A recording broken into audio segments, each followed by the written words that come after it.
사도행전 26장. 그때 아그리빠가 사울에게 말했습니다. 내 자신을 위해 변호할 것을 허락하노라. 그러자 바울은 손을 들어 변호를 시작했습니다. 아그리빠 왕이여, 제가 오늘 당신 앞에 서서 유대 사람들의 모든 모함에 대해 저 자신을 변호하게 된 것을 다행으로 여깁니다. 특히 왕께서는 모든 유대 관습과 문제에 대해 잘 알고 계시니 더욱 그렇습니다. 그러니 제 말을 끝까지 들어주시기를 간절히 바랍니다. 유대 사람들은 제가 어릴 적부터 제 고향과 예루살렘에서 어떻게 살아왔는지 다 알고 있습니다. 그들은 오랫동안 저를 알았고 제가 우리 종교의 가장 엄격한 종파를 쫓아 바리새파 사람으로서 어떻게 살았는지 증명할 수도 있을 것입니다. 그런데 제가 오늘 재판을 받는 것은 하나님께서 우리 조상들에게 약속하신 것에 소망을 두고 있기 때문입니다. 이것은 우리 12지파가 밤낮으로 하나님을 열심히 섬기면서 이뤄지기를 바라던 바로 그 약속입니다. 왕이여, 바로 이 소망 때문에 유대 사람들이 저를 고소하고 있는 것입니다. 여러분은 왜 하나님께서 죽은 사람을 다시 살리신다는 것을 믿지 못할 일로 생각합니까? 저도 한때는 나사렛 예수의 이름을 반대하기 위해서라면 무엇이든 다 해야 한다고 확신했던 사람입니다. 제가 예루살렘에서 했던 일이 바로 그런 일입니다. 대제사장들의 권한을 받아 많은 성도들을 감옥에 가두었고 그들이 죽임을 당할 때 찬성했습니다. 여러 회당들을 다니며 그들을 여러 번 처벌을 했으며 강제로 그들에게 모독하는 말을 하도록 했습니다. 그들에게 격분한 나머지 다른 나라 도시까지도 찾아가 핍박했습니다. 그런 일로 다니는 가운데 나는 대제사장들의 권한을 위임받아 담메색으로 가고 있었습니다. 정오쯤에 오 왕이여, 길을 가고 있는데 하늘로부터 해보다 더 밝은 빛이 저와 제 일행을 둘러싸며 비추었습니다. 우리는 모두 땅에 엎드러졌습니다. 그때 제게 히브리 말로 말씀하시는 음성이 들렸습니다. 사울아, 사울아, 내가 왜 나를 핍박하느냐? 가시채찍을 뒷발질해봐야 너만 다칠 뿐이다. 그래서 제가 물었습니다. 주여, 당신은 누구십니까? 그러자 주께서 대답하셨습니다. 나는 내가 핍박하는 예수다. 이제 일어나 똑바로 서거라. 내가 내게 나타난 것은 너를 내 일꾼으로 삼아 내가 본 것과 앞으로 내가 내게 보여줄 것을 사람들에게 증언하도록 하기 위함이다. 내가 이 백성과 이방 사람들에게서 너를 구원해 이방 사람들에게로 보낼 것이다. 이제 너는 그들의 눈을 뜨게 하고 그들을 어둠에서 빛으로 사탄의 권세에서 하나님께로 돌아오게 해 그들이 죄 용서를 받고 나를 믿어 거룩하게 된 사람들 가운데 기업을 얻게 할 것이다. 아그리빠 왕이여, 그래서 저는 하늘에서 보여주신 이 환상에 거역하지 않고 먼저 다메섹 사람들에게, 다음으로 예루살렘 사람들과 온 유대 사람들에게, 그리고 이방 사람들에게까지 그들이 회개하고 하나님께 돌아와 회개에 합당한 행동을 보이라고 선포했습니다. 바로 이 때문에 유대 사람들이 성전에서 저를 붙잡아 죽이려고 했던 것입니다. 그러나 저는 바로 이날까지 하나님의 도움을 받아왔기에 여기 서서 높고 낮은 모든 사람들에게 증언하고 있습니다. 저는 모세와 예언자들이 앞으로 일어나리라고 예언한 것 외에는 아무것도 말하지 않았습니다.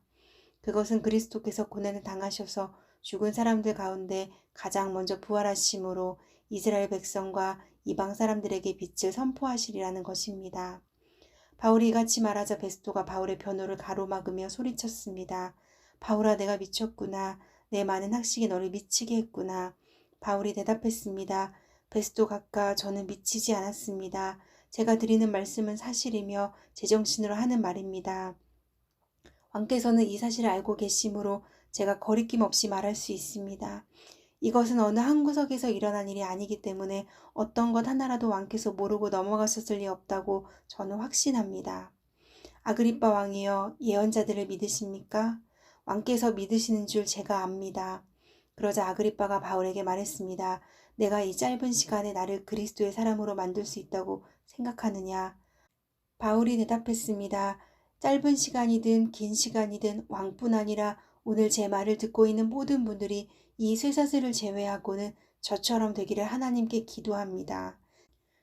그러자 아그리빠 왕이 일어났고 베스토 총독과 버니게 그리고 그들과 함께 앉아있던 사람들도 다 일어났습니다. 그들은 밖으로 나가면서 이 사람은 사형이나 징역을 받을 만한 일은 하지 않았다 라고 서로 말했습니다. 아그리빠는 베스도에게 이 사람이 황제께 상소하지만 않았더라도 석방될 수 있었을 것이요 라고 말했습니다. 사도행전 27장. 우리가 이탈리아로 배를 타고 가도록 결정이 나자 바울과 다른 제수들은 황제 부대에 소속된 율리오라는 백부장에게 넘겨졌습니다. 우리는 아시아 지방의 해변을 따라 항해하게 될 아드라무테노호를 타고 바다로 출항했습니다. 데살로니가 출신의 마케도니아 사람 아리스다고가 우리와 동행했습니다. 이튿날 우리는 시돈에 닿았습니다. 율리오는 바울에게 친절을 베풀어 그가 친구들에게 가서 필요한 것을 공급받을 수 있도록 허락해 주었습니다. 시돈에서 우리가 계속 항해할 때 역풍이 불었기에 우리는 키프로스 해안을 끼고 항해하게 됐습니다. 길리기아와 밤빌리아 앞바다를 지나서 루기아 지방의 무라에 상륙했습니다. 그곳에서 백부장은 이탈리아로 가는 알렉산드리아 호를 찾아 우리를 그 배에 태웠습니다. 우리는 여러 날 동안 느린 항해 끝에 가까스로 리도 앞바다에 도착했습니다. 그러나 바람이 불어 우리 항로를 지키지 못하고 살몬의 맞은편 크레타 섬을 끼고 간신히 해안가를 따라 움직여 라세아 도시에서 가까운 아름다운 항구라는 곳에 이르렀습니다.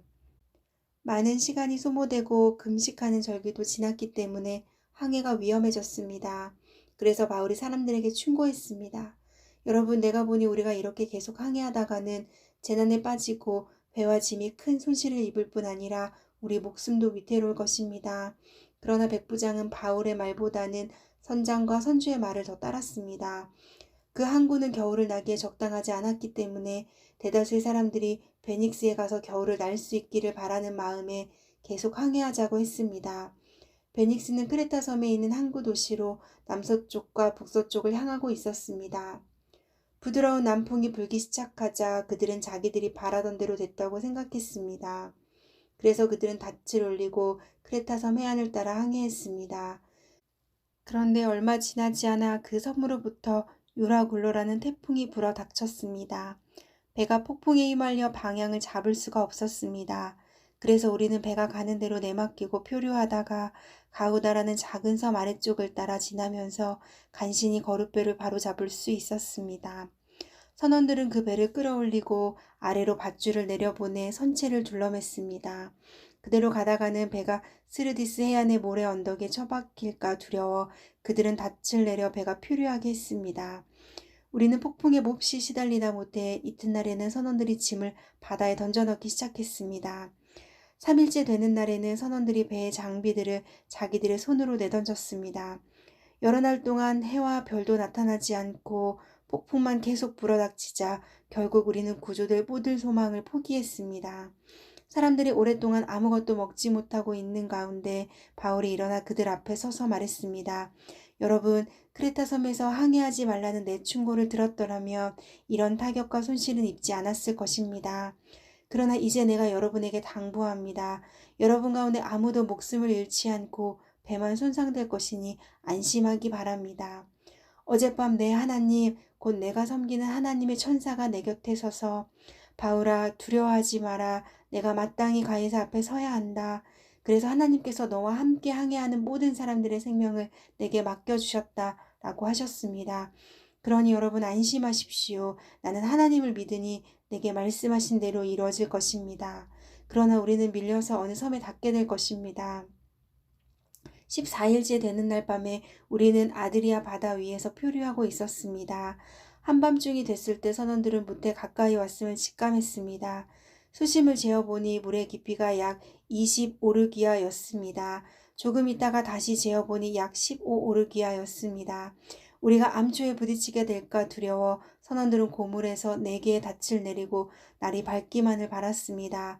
그런데 선원들은 도막칠 속셈으로 뱃머리에서 닻을 내리는 척하면서 거룻배를 바다에 띄웠습니다. 그때 바울이 백부장과 군인들에게 말했습니다. 이 사람들이 배 안에 같이 있지 않으면 당신들도 구조되지 못할 것이요. 그러자 군인들은 거룻배에 묶여있던 밧줄을 끊어 거룻배를 떼어버렸습니다. 날이 밝아올 무렵 바울은 그들 모두에게 무엇이든 먹어두라고 권하며 말했습니다. 지난 14일 동안 여러분은 계속 마음을 졸이면서 아무것도 먹지 못하고 굶고 지냈습니다. 그러므로 이제는 여러분이 음식을 좀 먹어둘 것을 권합니다. 그래야 살아남을 수 있습니다. 여러분 가운데 어느 누구도 머리카락 하나라도 잃지 않을 것입니다. 바울은 이렇게 말한 뒤 떡을 조금 가져다가 모든 사람들 앞에서 하나님께 감사한 후 떼어 먹기 시작했습니다. 그러자 모든 사람들도 용기를 얻어 음식을 먹었습니다. 배 안에 있던 사람은 모두 276명이었습니다. 그들은 배부르게 먹고 난 뒤 남은 식량을 바다에 던져 배를 가볍게 두었습니다. 날이 밝자 어떤 땅인지는 모르지만 그들은 모래사장이 펼쳐진 해안을 볼 수 있었습니다. 그들은 가능한 한 그곳에 배를 대기로 작정했습니다. 그래서 닻을 끊어 바다에 버리고 키를 묶은 밧줄을 늦추었습니다. 그러고 나서 앞 돛을 끌어올려 바람에 맡기고 해안 쪽으로 배를 몰았습니다. 그러나 배가 모래 언덕에 부딪혀 자초됐습니다. 두 물살이 합쳐지는 곳에 걸리는 바람에 뱃머리는 꽉 박혀 옴짝달싹도 하지 않았고 배 뒤쪽은 거센 파도 때문에 깨어졌습니다. 군인들은 죄수들이 헤엄쳐 도망가지 못하도록 죽일 계획이었습니다. 그러나 백부장은 바울의 목숨을 살려줄 생각에 군인들의 뜻을 막았습니다. 그는 수영할 수 있는 사람은 물에 먼저 뛰어들어 육지로 올라가라고 명령했습니다. 남은 사람들은 널빤지나 부서진 뱃조각을 붙잡고 나가도록 했습니다. 이렇게 해서 모든 사람이 무사히 육지로 구출됐습니다. 사도행전 28장. 무사히 해안에 도착하고서야 우리는 그곳이 몰타 섬이라는 것을 알았습니다. 그 섬 원주민들은 우리에게 각별한 친절을 베풀어 주었습니다. 또 비가 오고 추웠기 때문에 불을 지펴주며 우리 모두를 맞아 주었습니다. 바울이 마른 나뭇가지 한 묶음을 모아다가 불 속에 넣었더니 뜨거운 열기 때문에 독사가 기어나와 바울의 손에 달라붙었습니다. 원주민들은 독사가 바울의 손에 매달려 있는 것을 보고 서로 수군거렸습니다. 이 사람은 살인자가 분명하다. 그가 바다에서는 살아났지만 정의의 여신이 그를 살려두지 않나 보다. 그런데 바울은 그 뱀을 불 속에 떨어버렸고 아무런 상처도 입지 않았습니다. 사람들은 그가 몸이 부풀어 오르거나 갑자기 쓰러져 죽을 것이라고 생각했지만 오래 기다려봐도 아무 일 없는 것을 보고는 생각이 바뀌어 바울을 신이라고 말했습니다. 그 섬의 추장인 보블리오가 그 근처에 자신이 소유한 땅을 갖고 있었습니다. 그는 우리를 자기 집으로 맞아들여 3일 동안 극진히 대접해 주었습니다. 그의 아버지는 열병과 이질에 걸려 병상에 누워 있었습니다. 바울은 그를 방문해 기도하고 그 사람의 몸에 손을 얹어 고쳐 주었습니다. 이 일이 있고 나서 그 섬에 사는 다른 병자들도 와서 낫게 됐습니다. 그들은 여러모로 우리를 잘 대접해 주었고 우리가 그 섬을 떠날 때는 우리에게 필요한 물건까지 공급해 주었습니다. 석 달이 지난 후 우리는 그 섬에서 겨울을 지는 알렉산드리아 배를 타고 항해길에 올랐습니다. 이 배에는 디오스구로라는 쌍둥이 신의 형상이 새겨져 있었습니다. 우리는 수라구사에 닿았고 그곳에서 3일 동안 지냈습니다. 다시 항해를 시작해 우리는 레기온에 도착했으며 이튿날에는 남풍이 일어 그 다음 날에는 보디올에 닿았습니다. 보디올에서 우리는 형제들을 만나게 됐고 그들의 초청을 받아 함께 일주일을 지냈습니다. 그러고 나서 우리는 로마에 도착했습니다. 그곳 로마의 형제들은 우리가 온다는 말을 전해 듣고 우리를 맞으려고 아비오 광장과 새 여관이라는 곳까지 나와 있었습니다. 바울이 이 사람들을 보게 되자 하나님께 감사하면서 용기를 얻게 됐습니다. 우리가 로마에 도착했을 때 바울은 자신을 지키는 군인 한 명과 함께 따로 지낼 수 있도록 허락받았습니다. 3일이 지난 뒤 바울은 유대 사람 지도자들을 불렀습니다. 그들이 모이자 바울이 말했습니다. 내 형제들이여, 나는 내 동족이나 우리 조상들의 관습을 거스르는 일이 한 적이 없는데도 예루살렘에서 체포돼 로마 사람들에게 넘겨졌습니다. 그들은 나를 신문했으나 사형받을 만한 죄가 없으므로 그냥 풀어주려고 했습니다. 그러나 유대 사람들의 반대로 나는 어쩔 수 없이 가이사께 상소하게 된 것입니다. 이것은 내 유대 동족을 고소할 생각으로 한 것이 아닙니다. 그렇기 때문에 내가 여러분을 만나 이야기하자고 한 것입니다. 내가 이 쇠사슬에 묶여있는 것은 이스라엘의 소망 때문입니다. 유대 사람들이 바울에게 대답했습니다. 우리는 당신에 대해서 유대로부터 편지를 받은 적도 없고 그곳에서 온 형제들도 당신에 대해 나쁘게 보고하거나 말한 적이 없습니다. 그러나 우리는 당신의 생각을 듣고자 합니다. 이 종파에 대해서는 어디에서든 반대가 있음을 알기 때문입니다. 그들이 바울을 만날 날짜를 정하고 많은 사람들이 그의 숙소로 찾아왔습니다. 그는 아침부터 저녁까지 그들에게 하나님 나라에 대해 증언했고 모세의 율법과 예언서들로부터 예수에 관해 설득시키려고 했습니다. 어떤 사람들은 바울의 말을 믿었지만 믿지 않는 사람들도 있었습니다. 그들이 서로 의견이 엇갈린 채 떠나려 하자 바울이 한마디 덧붙였습니다. 성령께서 예언자 이사야를 통해 여러분의 조상들에게 하신 말씀이 옳습니다. 이 백성들에게 가서 말하라. 너희가 듣기는 들어도 깨닫지 못하고 너희가 보기는 보아도 알지 못할 것이다. 이 백성들의 마음이 무뎌지고 귀는 듣지 못하고 눈은 감겨 있다.